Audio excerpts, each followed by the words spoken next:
What is going on, everyone? Welcome back to another Pokemon video. Now we're back talking about another Pokemon ROM hack.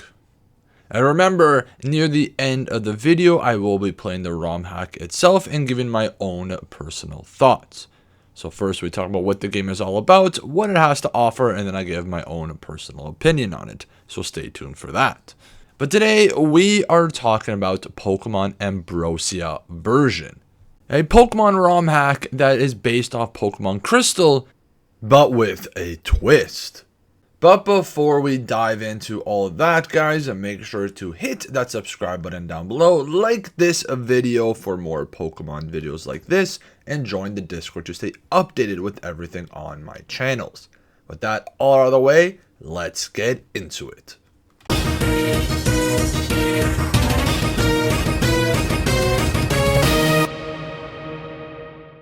Now, Pokemon Ambrosia is a game with a focus on unique features, fun gameplay, and extensive additional and post-game content. The story is completely new and centers on an imminent invasion of Kanto due to war with Hoenn. New dialogue for every NPC and event in the entire game. 3 recurring rivals, one of which uses an exact copy of the player's party, including stats, items, nicknames, and everything. So it's going to be interesting to see if we're able to beat our own team. There have been many updates with the map and numerous new maps added. Random battle weather is assigned upon entering an area, though some maps have fixed weather. A more open world design allowing the player to enter areas with trainers and Pokemon that are far stronger than they would be to beat. But in the end, there are hidden, powerful rewards for beating them. You can travel north to Blackthorn and west to Olivine from the beginning of the game. You can also travel to Kanto as soon as reaching Goldenrod City. Now here's a brief overview of some of the features. A reworking with the Pokedex with fan-favorite Pokemon from across the first 6 generations. All Pokemon have abilities, some familiar and some new, such as Gardevoir raising light screen upon switching in, for example. Physical and special split, which the old Crystal did not have. Overworld Pokemon randomly wander the world, with aggressive ones attacking the player on sight. You can rematch all the trainers, including gym leaders.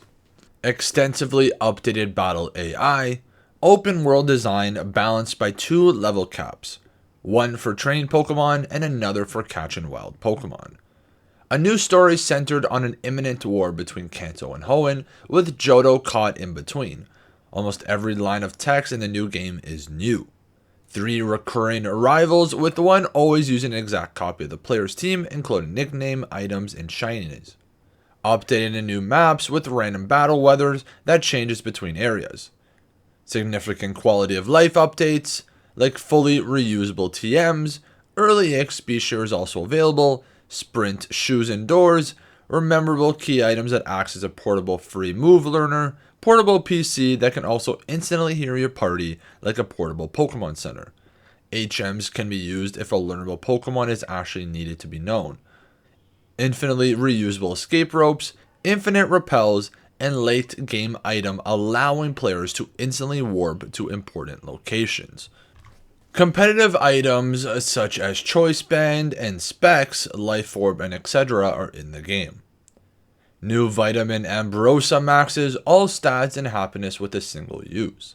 Now, funny enough, there's an NPC in this game that lets you play through certain stories from different medias, such as Dragon Ball Z, Star Wars, Yu-Gi-Oh!, and you take part in battles with fixed teams. This just allows the player to have a little bit more fun with the game and don't take it so seriously. But with the Battle Frontier, there are 5 new areas. Battle Mirror, where you can fight a copy of your current team. Battle Roulette, where you fight a random boss trainer. There's the Battle Arcade, where you select a trainer whose team you will use and a trainer to fight against from a selection of gym leaders and boss trainers. The Battle Trial, where you engage in consecutive battles of increasing difficulty being healed on every 3 battles. The Battle Tower, which has a 4 6v6 battles and 5 difficulties, and no rules. You can win big prizes such as 99 rare candies in the higher difficulties. Now the Battle Tower Mirror Mode, where you can fight using a copy of the random enemy team rather than your own. There's an extensive post-game with 50 optional bosses across several huge new maps, and 28 legendary Pokemon, half which are Uber. You can get game warping key items as post-game rewards. Now, over the past month, there have been small updates to the game. Red overworld Pokemon that are in the player's critical path are moved to be less intrusive locations that are significant level reductions. Over-leveled Pokemon in a random encounters have a significant level reduction. Enemy boss trainers have a slight level reduction. Early game dialogue is also updated. Beginning game bosses are a little bit more forgiving now. And now you can also run from the aggressive field Pokemon like a normal battle would allow. Now, with that all being said and done and talking about this great game, it's even making me more excited to play it. I love Pokemon Crystal and I always like a new way to play this game. So let's dive into Pokemon Ambrosia and see what it's all about. So the game starts off with this really cool animation scene with this trainer using Rayquaza and Draco Meteor. Now, like I said before, this game's all about Hoenn being in war with Kanto, so I guess this is where the game starts off. I love it already. It's dark, it's edgy, and very different from any Pokemon game we've ever seen. And from the beginning of the intro, I think we're also the son or daughter of Lieutenant Surge. And we find out he does go missing, so the whole time also we are looking for him. Very intriguing concept, and again, I love it. But after choosing our name, we start our Pokemon journey. Now when we first jump in, all I feel is pure nostalgia because I love the old school Pokemon Crystal game. Now right away, I did see an overworld Pokemon, so I can't wait to see what that's all about. We even have our rival waiting at the window to steal some Pokemon. Now once we're inside Professor Elm's laboratory, he introduces us to Cynthia, the Sinnoh League champion. Now I wonder if her role is just a cameo or if she has a bigger reason in the game. That for sure will be a later on storyline. But it is now time to choose our starter. We have an amazing choice of 3 great Pokemon: Chimchar, Froakie, and Treecko. So, like always, we pick the water type Pokemon, Froakie. I haven't used Froakie in a while, so I think it'll be fun to use him. Now with their Pokemon, we can finally see what these overworld Pokemon are all about. So I tried commencing a battle with one of them. Now I love this mechanic. Now even though it's Pokemon Crystal, I still find it really cool and it gives an extra layer to the game. Now I know in the new games they do have this mechanic as well, and you can actually see what Pokemon are there. I know Crystal's a bit harder because you can't really tell what Pokemon's what. Then this lady ends up giving us a Pokemon Repulsor that ends up warding off weaker Pokemon. So who knows, could be useful down the line. Now we have our first real Pokemon battle against Crystal. She has a Riolu that knows counter, so it can be very dangerous. It was a close-knit battle, but in the end, Froakie was able to win his first battle. We meet a man up north who says the cave is very dangerous and even says he will show us. Obviously we say no because we don't want to talk to strangers. But he was kind of right because right next to him was a very angry Ursaring and poor Froakie got absolutely demolished. So we finally receive a Professor Elm's egg and ready to return it to him. But of course we have to fight the rival that blocks us on our way back. And well, this time it did not go as planned and we lost against Treecko. We report back to Professor Elm and the police and tell him Steve was the one that robbed them. Remember, Steve is always the culprit. Now along our journey we catch a Pikachu, a Meowth, and a Joltik. Now slowly our team is coming together. Now the heal party feature actually comes very clutch along the journey, especially when you're trying to hunt for Pokemon or battle trainers. Now I did realize it does not work in caves or certain buildings, so I'm not sure if I'm doing something wrong or that's where they just don't work. Now I do also catch a Starly and a Timber to add some diversity to the team. Now I did bump into this trainer who was colored red. I didn't know who he was until I read his name, so I guess he's an invader from Kanto. And of course this was not good for me because he already had a level 10 Aerodactyl and my guys were nowhere near that. And of course I get absolutely demolished because Dragon Rage is just so OP back in the day.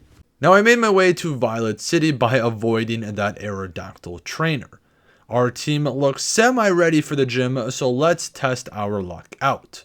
But before we even made it in, there was like a ghost or something, I don't know what it was, but it was about to battle us, and I realized when we were talking about this game, that this is the trainer that has the same team as you. So now it was time to battle myself. I realized this could be like self-doubt because of what's going on, so I find this concept absolutely amazing. Now I didn't realize how good my team actually was because myself absolutely slapped me. So this was not looking good. I had to find a way to beat myself before I could battle the gym. So to train and maybe look for some better Pokemon, we head to Bellsprout Tower.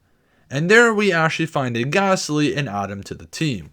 Now this place had a lot better Pokemon to train on, plus you can catch some really great Pokemon in here. Like Litwick, Honedge, Mischievous, a lot of great Pokemon that help early on.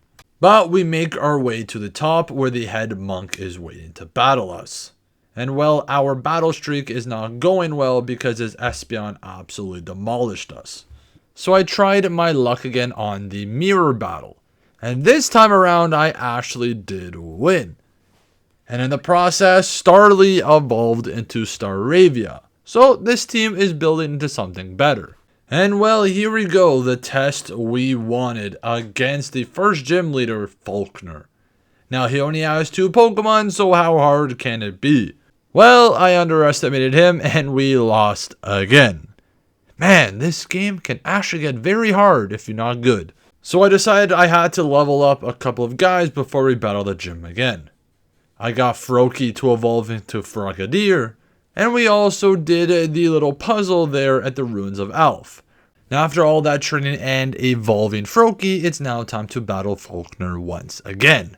And this time, things actually went into my favor. We took down Staravia, and in the end, we were able to take down his Noctowl to get ourselves the first gym badge. Now for all the ROMs that I've done on the channel so far, I always play up to the first gym, sometimes a little after, so I get a hold of what the game is all about.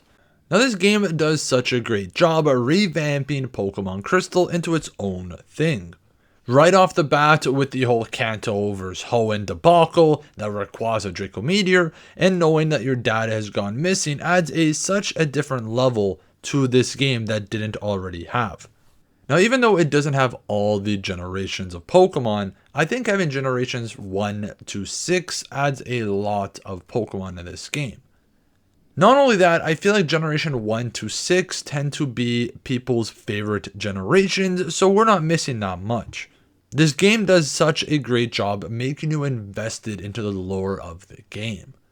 It really makes you wonder what this war is all about. Can you stop it? Will you find your dad? What Pokemon are there to hunt? There are so many things going on and I love it. Now I know Pokemon Crystal is probably people's favorite Pokemon game, not only for the nostalgic reasons, but sometimes it's people's first Pokemon game. And this does a great job revamping the game, making it better in every possible way, but still giving you that nostalgic experience. I have already told a bunch of my friends about this game and some of them have already been playing it. I suggest if you love Pokemon Crystal or just love a different version of Pokemon, especially when it comes to its story, give this game a try. But thank you guys so much for watching this video. Have you tried this Pokemon ROM hack before? And if you have, let me know your thoughts down below. And if you have not, let me know in the comments down below if you are going to give it a try. I'm very intrigued on your first experiences with the game. Make sure to hit that like button down below, subscribe if you have not, and join the Discord to stay in touch with everything on my channels. Thank you guys so much, and I hope to see you guys in the next Pokemon video.